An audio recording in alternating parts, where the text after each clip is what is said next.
sister.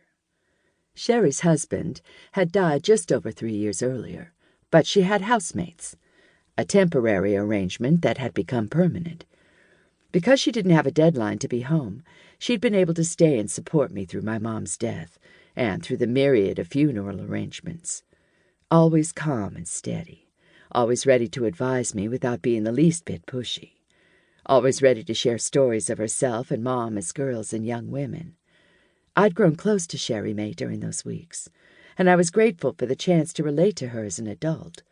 It had been fun to stay in touch since then, with regular emails and holiday cards, phone calls and photos. So many photos that I should recognize each blade of grass and every plank of the original hardwood floor when I saw it.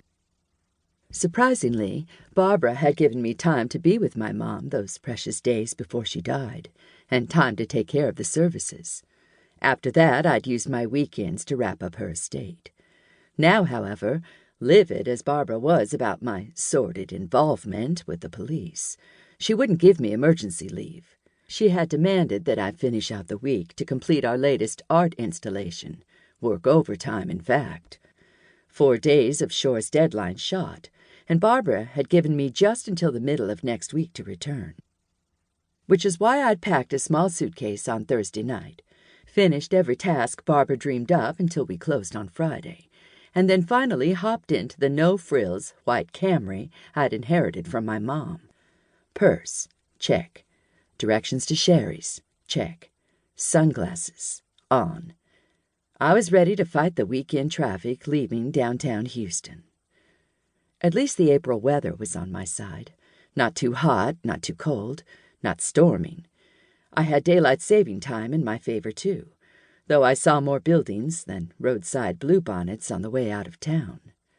Daylight melted into dusk, then dark, and my thoughts turned back to what waited in Lilyvale, southwest Arkansas. Lilyvale, the town my mother's family had founded but I'd never visited. Lilyvale, the town my stupid portable GPS unit probably couldn't find.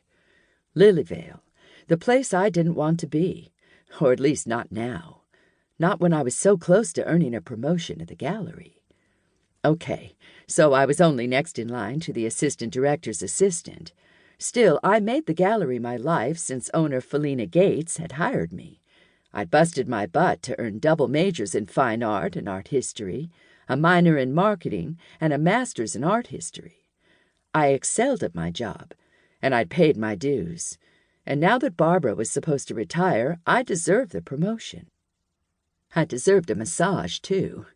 The Shreveport motel bed I'd fallen into after midnight left me with more aches than I'd had after my first and final kickboxing class. Up again at the crack of dawn, I showered, went through my pre-drive checklist, and hit the highway for the last leg of the trip. Though Sherry had mentioned that winter had lingered in Lilyvale, the day was sunny, and clusters of early-blooming wildflowers lined the 2-lane country roads. The sight brightened my mood as I mentally made my schedule for the day. First, drop in on Detective Eric Shoar at the police station to prove I was in town as ordered, and then visit Aunt Sherry Mae. Just after 9, I cruised north on what appeared to be the Lilyvale main drag. The British male voice on my portable GPS kept telling me to make a U-turn as soon as it was safe. I ignored it. Not a minute later, I found the picturesque town square my mother had spoken of, and felt the oddest tug of comfort. A sign proclaimed that Hendricks County Courthouse stood before me, a 2.5-story limestone structure on slightly elevated ground, surrounded by magnolia trees and a riot of lilies. Lilies graced the base of a small white gazebo on the courthouse grounds, too.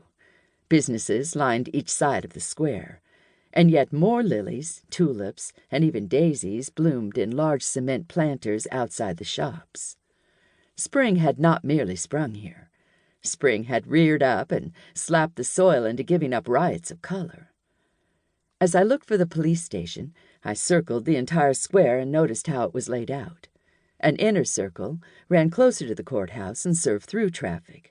2 outer sections opposite each other held 2 rows of diagonal parking spaces for shopper convenience, and parallel parking slots